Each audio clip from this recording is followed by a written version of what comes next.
ñoom booy ñu ngi ne ñu ngi suus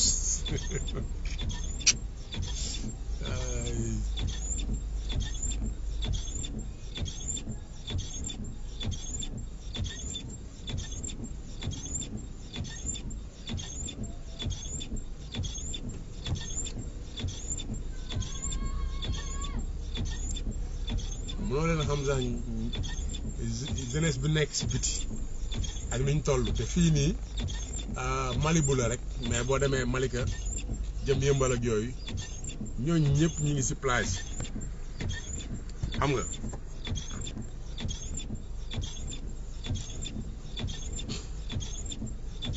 donc su ma déggee nit ñi naan bon dañ jàpp seen doom yi manifestation yi bu jotee buñ fi génn ñu si bëri bon dañuy jël du bon temps mais la plupart nag amuñu espace yu ñu exprimer woo jeunesse bi nekk ci plage yi man des fois dama koy xool et je me dis que buñ conscient woon en fait que c'est leur avenir qui se joue en ce moment et lii c'est juste une petite partie de la jeunesse fi réew mi toll seen avenir moo nekk di moom la ñuy jouer mais ñu si bëri nag malheureusement par manque je ne dirais pas d'éducation mais d'éducation idéologique parce que même éducation historique ak géographie kenn jàngul leen ko bu baax seen dëkk ak enjeux yi ñu nekk quoi donc ce qui fait que en fait jeunesse bi nga xam ne nii énergie bi ñu am ñu war a impliqué wu dans la marche de leur pays en fait bon ils ne se sentent même pas concernés tu vois gis nga nekk ci suuf pont bi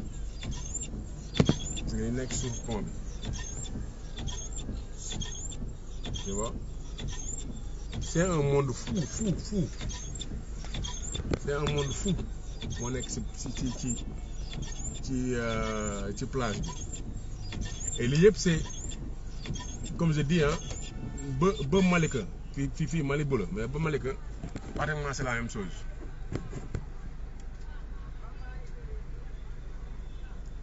donc gis nga c'est l'embouteillage à souhait yoo gis ngeen suuf pont bi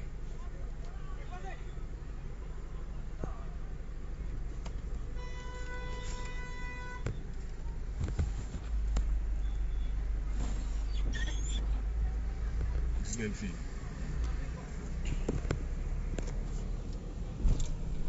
gis ngeen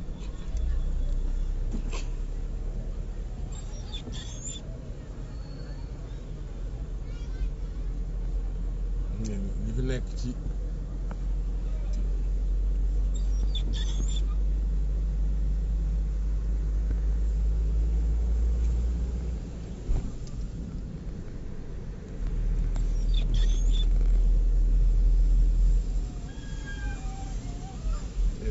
li yëpp ay jeunes yoo xam ne nii la bon am na si ñoo xam ne nag ils sont conscients peut-être ils viennent prendre juste du bon temps xam nga donc gis nga danañ xool lii ba comment dirais-je Guédiawaye ça va être la même chose vous voyez des enfants des jeunes qui marchent xam nga ñu ñëwoon ci plage bi malgré la pluie parce que bon il faisait très chaud donc je disais que jeunesse bi suñu conscient woon de leur force ñun suñu force mooy la force du nombre mooy li européens yi amoon bu njëkk mooy ñoo ëppoon ci àdduna bi mais léegi ñun ñoo ëpp ci àdduna bi boo xoolee li tax ñu ne gars yi booy dañuy dem ci gaal gi parce que c'est pas en fait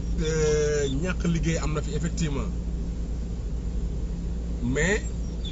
l'Europe a besoin de jeunes mais ils ne le disent pas ñu ñëw taxaw na ñun dañoo bëgg vraiment amatuñu ñu leen liggéeyal kaay leen comme Canada xam nga Canada ñu si bëri amatuñu liggéey ñu ngi leen woon nit ñi pour ñu ñëw liggéey foofu mais européens yi français yi ñoom duñ ko def et c'est dommage parce que boo xoolee ñun à 70-75% on est composé de jeunes mais ñoom à 70-75% leur population est composée de retraités moo tax par exemple des cas yu mel ne cas wu France yi nga xam ne les gens sont en mouvement parce que en fait ceux qui travaillent maintenant ñoom ñi retraité daanaka ñoo leen ëpp et ñoom ils cotisent pour les retraités donc moo tax mu am benn crise boo xam ne ni ils ont besoin de bras maintenant aussi ils vont prendre les plus valides moo ñu jàng xam nga même ñi jaar ci géej gi ñu gën a dëgër xam nga ils vont faire des collaborations avec nos états ce qui fait que ñun suñu code yi ñoom dañu fay indi seen ay bateau ñuy topp suñu xale yi xam nga ba ki si gaañu temps yële ñu ne dañ ko dóor bala fetal tu vois et ça ne s'explique pas pourquoi eux ils viennent jusqu'à nos frontières pour tuer nos enfants tu vois beneen bi mooy pays maghrébins yi ñu si bëri dañuy utiliser immigration comme genre chantage à chaque fois que ñu am problème muy Maroc wala muy Libye dañuy tijji gars yi daw après Union européenne ñëw daal di négocier ak ñoom jox leen xaalis tu vois mais même les Européens boo xoolee ñi nga xam ne nii ñooy gën a bénéficier wu si immigration parce que c'est de l'argent et qui vous dit que Real de Madrid président bi mais am na entreprise boo xam ne nii benn genre ONG boo xam ne qui travaille dans l'immigration mais moo ëpp lu muy gagné xaalis immigration les gens ne le savent pas pourquoi parce que répertorier fournir lekk fournir ay couverture yooyu yëpp c'est de l'argent beneen bi mooy Espagne en fait ni mu organisé woo nekkul comme Sénégal c'est pas des régions avec des gouverneurs et des présidents xam nga foofu genre comme ay sa campagne am na ñoo xam ne nii c'est des lu si bëri seen campagne yi ce sont des coopératives yoo xam ne qui sont indépendants mooy ñi woo Sénégalais des fois dañoo soxla ñu ñëw liggéeyal mooy des travailleurs circulaires xam nga migrants circulaires nga xam da ngay dem ñëw liggéeyal donc ñu siy jàll nag ñoo xam ne nag di si jàllaale di si daanaka jaay sax Sénégalais bu ñu ñëwee ne leen dañuy récupérer seen affaire pour ngeen liggéey après ngeen ñëwaat et ça a commencé avec Wade tu vois maintenant gouvernement sénégalais aussi bon rien n'explique que avant bii passé peu de temps il y avait pratiquement pas de sortie Sénégal parce que am na benn ku jigéen ku nekk espagnol koo xam ne moom dafay def des reporting sur en fait l'immigration et à chaque fois que benn bateau ak si Espagne dafay bind Boza dièse Boza après mu wax sortie mais sortie Sénégal temps yi dafa bëri donc ce qui fait que ce qui pose la question à savoir est-ce que bon les autorités sénégalaises n'ont pas un peu desserré pour ñoom aussi mettre la pression parce que fi mu toll Sénégal Union européenne ak yenn états européens yi par rapport ak situation politique bi dañ commencé woon di ko teg pression ñoom aussi ñu bàyyi xam nga donc ça me surprendrait pas que Union européenne ñëw commencé di négocier yenn négociations yi commencé yenn financement yeeg yooyu quoi tu vois donc ce qui fait que immigration bi tout le monde en profite les gens vont l'utiliser comme moyen de chantage les autres l'utilisent pour filtrer pas le trop plein parce que bëgguñu ñëpp ñëw mais ils veulent bien que les gens viennent donc ça veut dire que léegi beneen forme d'esclavage la tu vois et loolu noonu bon c'est dommage pour les jeunes xam nga qui sont sacrifiés qui meurent sans pour autant que suñu comment dirais-je gouvernants yi ñoom ne fassent rien du tout quoi tu vois bon bis tata bi mu taaxee on est désolé pour les 2 morts mais boo xoolee reportage yi ñu ci def boo xoolee éléments yi ñu ci def RTS débat dem ci famille kii yi yooyu yëpp mais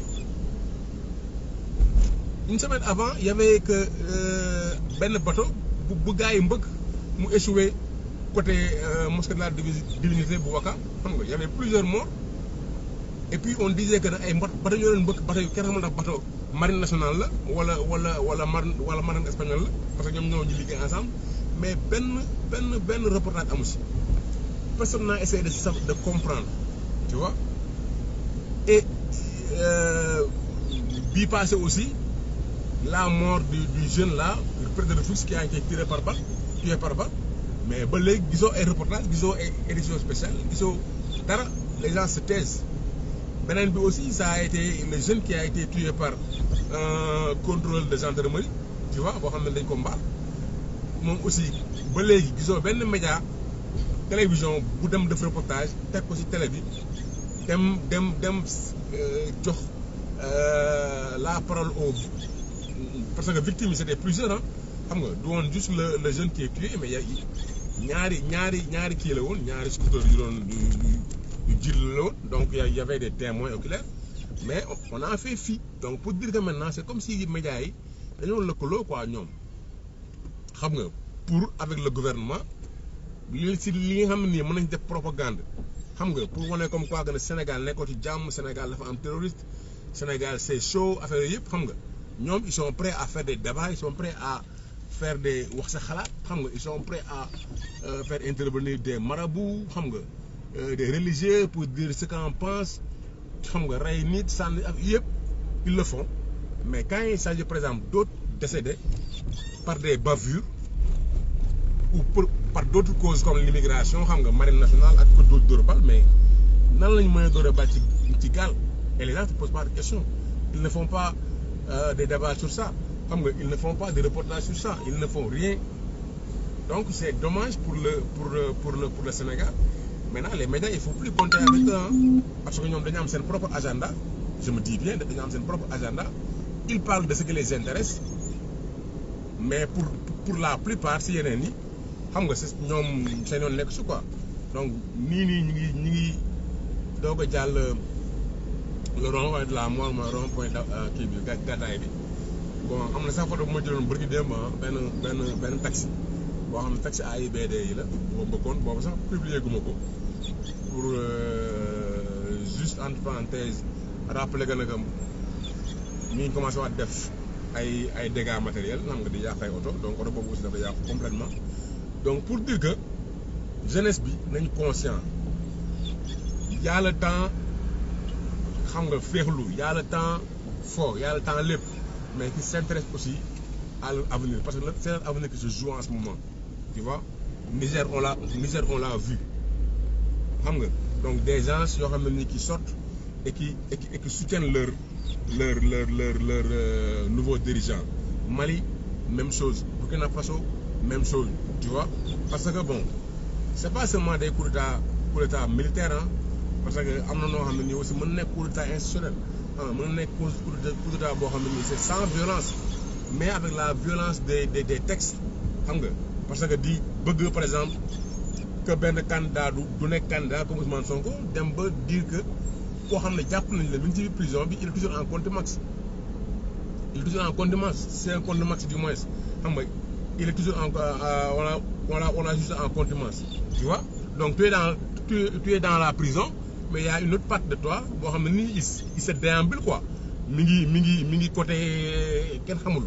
xam nga ba léegi ñoom on peut yow ñu génne la ci liste électorale yi pourquoi pour juste accomplir benn dessin boo xam ne nii dès le début tout le monde a su que c'était pour ça tu vois donc c'est pas facile xam nga que les gens se battent font ce qu'ils doivent faire et que à la fin par des gymnastiques yoo xam ne nii bon administrative la volonté du peuple veut être confisquée. Des gens veulent que cette volonté affichée du peuple sénégalais de changer de régime, de changer de paradigme, de changer de système, ñu ne non dafa amee il y aura pas de coup d'état effectivement mais ce qu'on est en train de faire mais forme de coup d'état la tu vois parce que mënoo yow muy juge muy procureur qui dit des choses yoo xam ne nii mais le plus nul je pense département droit sciences juridiques au niveau de l'université boo ko waxee mën na la wax dëgg quoi tu vois donc aussi il faut pas que les gens prennent les gens pour des demeurés xam nga donc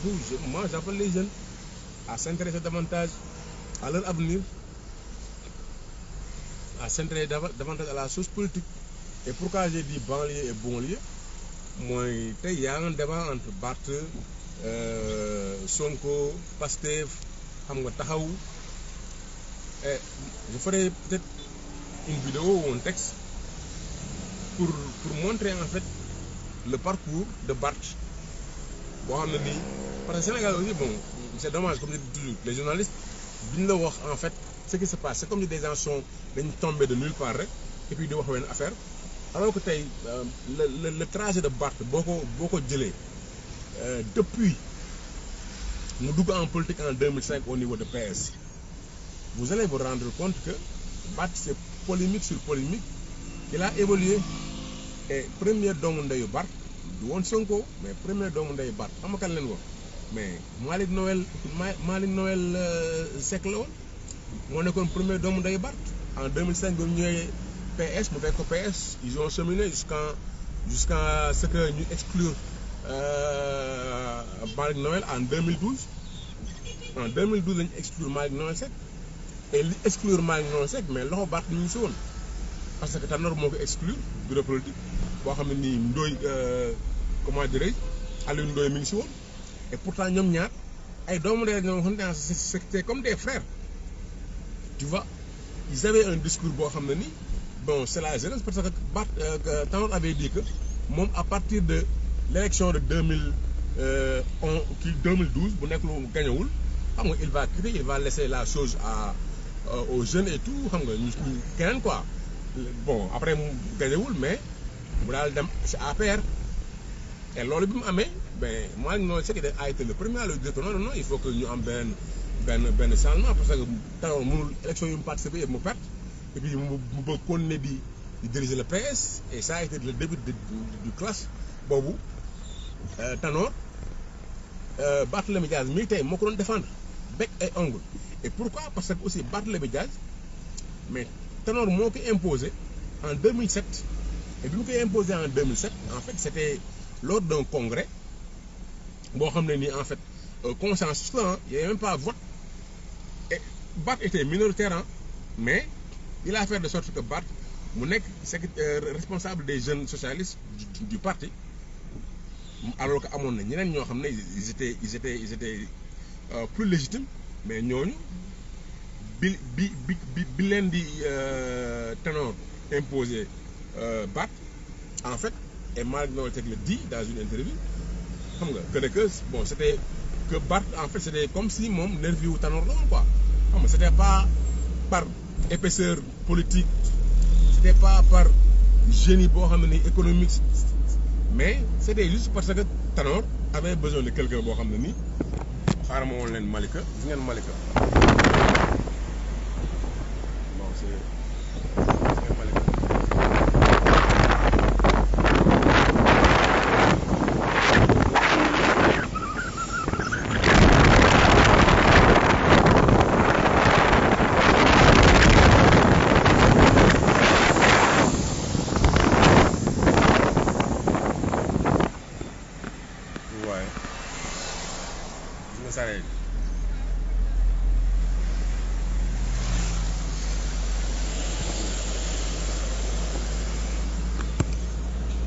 donc je disais